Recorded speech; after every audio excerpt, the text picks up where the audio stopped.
Hello guys, आज चाहिँ आलुको सानो परिकार बनाउने विचार गरिरहेको छु।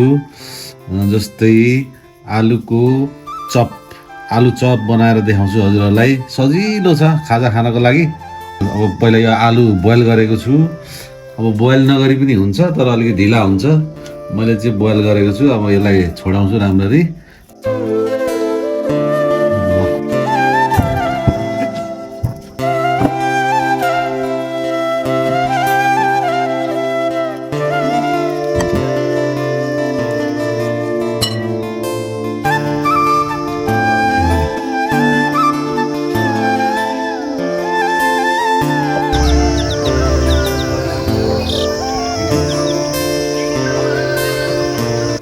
यो चाहिँ मसला हालेर यसरी मुछेर अलिकति यसलाई सेप दिएर बनाउन लाग्यो। यसलाई चाहिँ अब सँगै अब हेरौँ कुन चाहिँ टेस्टी हुँदो रहेछ। आलुलाई थिचेर डो जस्तो बनाएको छु। अब यसलाई मैले मसलाहरू एड गर्छु। अलिकति बेसार राखेँ, अलिकति खोर्सानी राखेँ, अलिकति अदुवा जिराको पेस्ट राखेँ, अलिकति मरिच राखेँ, त्यसपछि नुन अलिकति राखेँ। अब यसलाई मजाले मुछ्ने।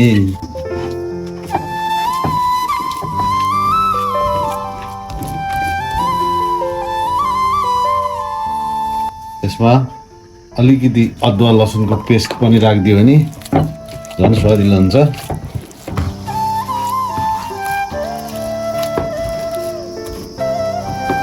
अब यसलाई मैले अलिकति धनिया पनि चप गरेर राखेको थिएँ, यसलाई एड गर्छु।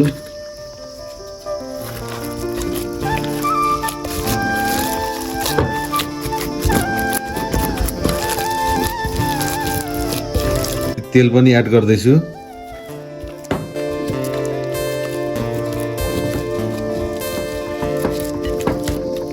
अब यही तेल अलिकति हातमा लिएर म यसलाई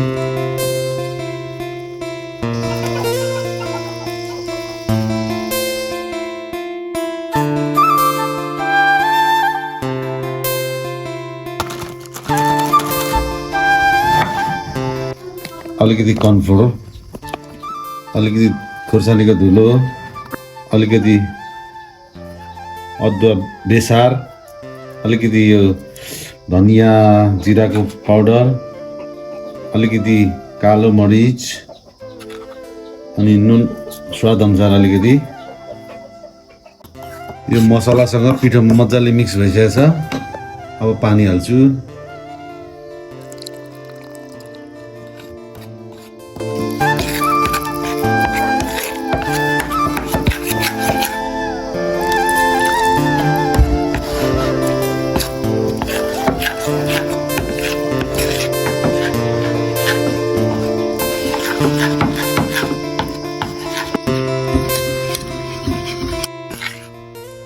यो सबै मिक्स भइसकेको छ।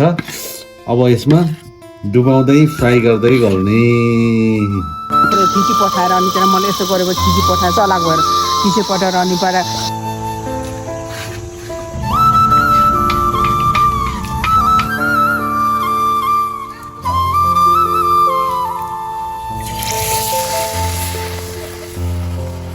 गाइस यो तेल तातिसकेको थियो, त्यही पनि अब मैले त्यही भएर हालिसकेको छ।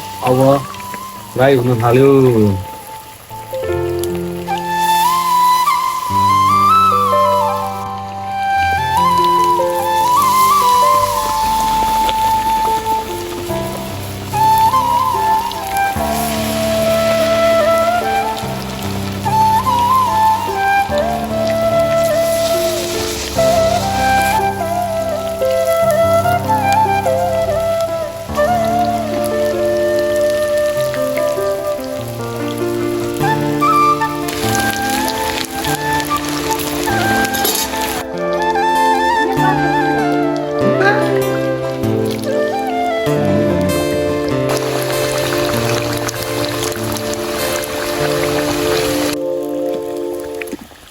गाइस अब यो पाकिसक्यो, किनभने हामीले बोइल गरेको आलु हो नि त, त्यो हो कारणले यो पाकिसकेको छ। अब बोइल नगरेको भएदेखि टाइम लाग्थ्यो यो बोइल गरेको भएको कारणले वाउ क्रन्ची भएछ आलु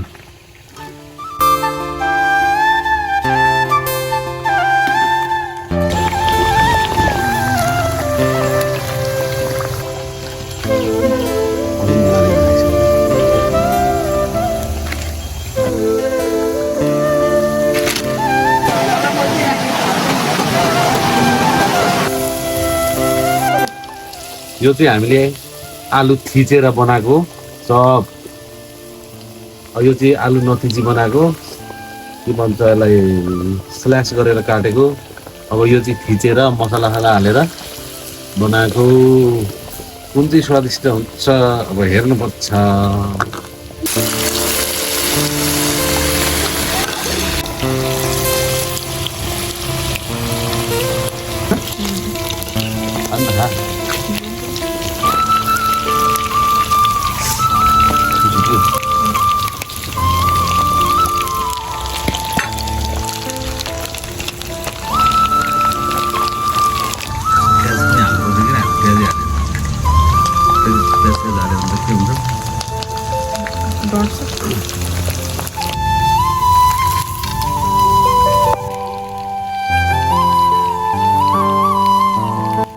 गाइस मैले यो अब गोलभेडालाई यहाँ पोल्न लागेको छु गोलभेडा पोलेर टिम्बुर हालेर अनि अचार बनाउने आलु चपसँग खानालाई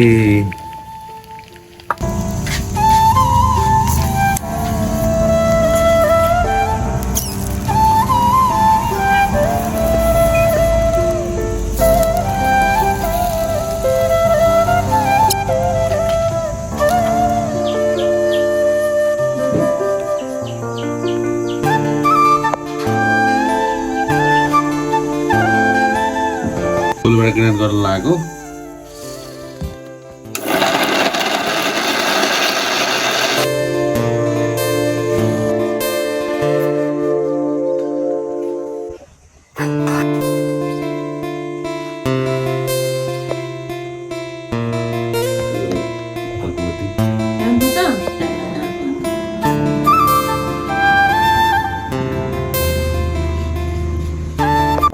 नमस्ते हेलो गाइस आज हामीले आलु चप बनाएको छौँ एउटा थिचेको आलु एउटा चाहिँ नथिचेको स्ल्यास गरेर बनाएको आज यो बनाएको छौँ कस्तो छ यो टिम्बुरको अचार र गोलभेडाको अचार पोलेर बनाएको छ ल खाऊ कस्तो छ अब यो के गर्ने यसो अब भगवानहरूलाई पनि चढाउनु पर्छ कस्तो छ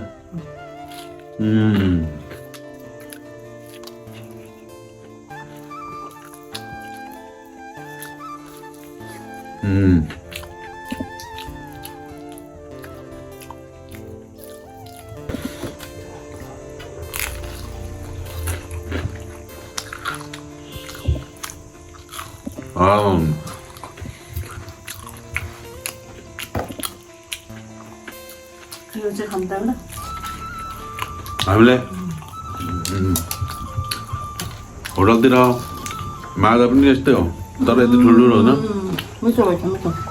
क्रन्ची हाल्दा क्रुम मात्र चाहिँ तिमीलाई कुन मिठो लाग्यो यो लाग्यो यो मलाई यो पनि लाग्यो यो पनि लाग्यो दुईटै मिठो छ मलाई चाहिँ यही ठिक लाग्यो मलाई त दुईटै मिठो लाग्यो एउटा चुज गर्दाखेरि मलाई चाहिँ यही मजा लाग्यो मलाई त मिठो लाग्यो